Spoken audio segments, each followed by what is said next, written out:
lot of UCM students are involved in a lot of different activities. One of the most interesting, however, is Anna Glennon.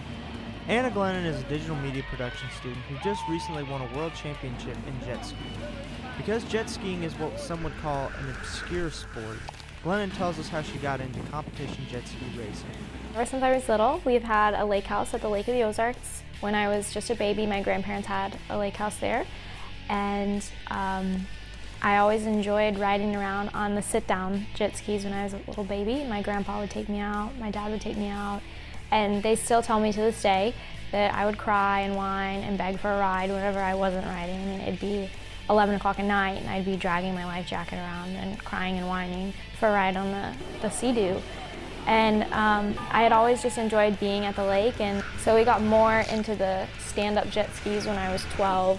And then when I turned 16, my dad took my sister and I to a local race just to see, what we thought of it, and he had always enjoyed racing, so he took us out to see what we thought, and we saw these little kids racing that were like 12 or 13, and my sister and I just thought it was really cool to see these kids doing it, and we jokingly told my dad, we're like, oh yeah, Dad, let's do it. And then next summer he went feet first, and we started racing on some older models. After years of practice and months of preparation, it was time for Glennon to make the travel to the World Championships in Arizona.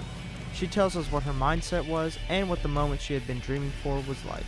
And coming into the World Championships, I was in a really good place. I usually get really, really nervous, like to the point where I feel sick, and I just never really felt nervous. I felt strong, and I felt like, it was all up to me. My team had done everything that they could. My ski was really fast.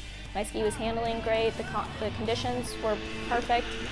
And, I think it all just came down to me, and for whatever reason, I just felt good. And because the water had gotten rougher and rougher throughout the race, and there's this big ferry that comes by that turns out these huge rollers, it had just gotten so mixed up, and the people in the first moto that had finished ahead of me actually ended up finishing way behind me, and I managed to pass the leader in the last moments of the race. And because of that, I managed to edge out the person that would have been in second, and we ended up winning, which honestly, it felt even better than if I had just led the entire race the whole time, because I kind of proved to myself that I can push through a race and get around people and make passes and things like that, which I learned a lot from that season. And I think that, it just was finally the moment that I wanted, that I've been wanting, was to kind of show everybody, like, I can do this too. While some would say that a world championship is about as good as you can do, Glennon tells us her next goal she wishes to accomplish in the sport. After racing the amateur ski ladies division, I actually made the choice to move up to the expert level. So I will now be racing pro ladies, which is a very big step. A lot of those girls have been racing for much, much longer than I have. They have extremely expensive and high quality equipment. I just think that the next step for us would hopefully be to win an expert or a pro-am world championship. What Glennon has done is impressive, and it will be very fun to see where she goes next. This has been Brock Masters, reporting for Lowdown.